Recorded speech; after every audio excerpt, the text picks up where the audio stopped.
Kia ora. My name is Rachael, and I'm an autistic advisor for Altogether Autism. I also finally completed an undergraduate degree at the end of last year, 9 years after finishing school. If you'd told me in year 13 that it would take me almost a decade to complete a tertiary qualification, I wouldn't have believed you. But my tertiary experience ended up mirroring the experiences of many autistic students. To inform the writing of these guides, Altogether Autism surveyed 99 autistic tertiary students, and whilst their comments often made for harrowing reading, it was also validating to see that I was in no way the only person who had struggled in these ways. I really hope that these guides will help lead to future autistic students having much more positive experiences in tertiary education. Based on my own experiences, here are two key messages I'd really like lecturers and tutors to take away.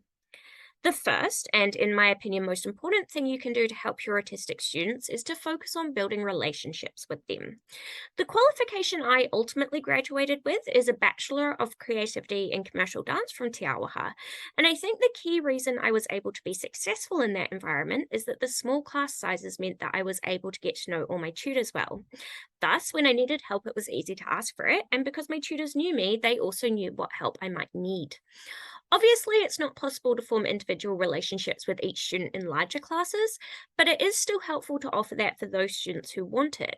For example, you could encourage students to stop by during your office hours for a chat, even if they don't have any specific questions about the course content.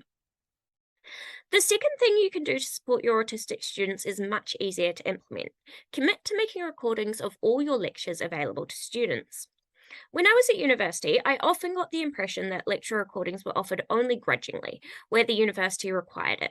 The first class of the semester generally involved a lecture about how important it was to show up for class because lecture recordings were a poor substitute.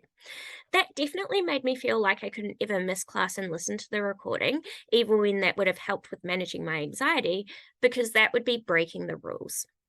The thing is, though, that the research cited in those talks was talking about the average student. And the average student doesn't exist.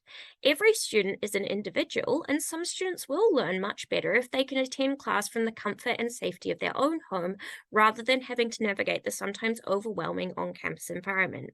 As adults, tertiary students should be trusted to make decisions for themselves about how they learn best.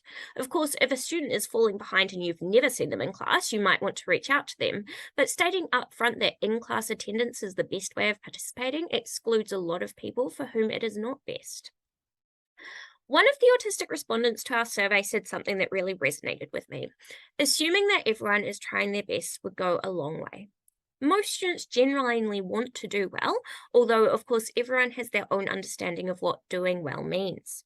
If you can keep that in mind and respond with compassion when students reach out for help, you'll make a big impact in terms of autistic students having a positive experience of tertiary education.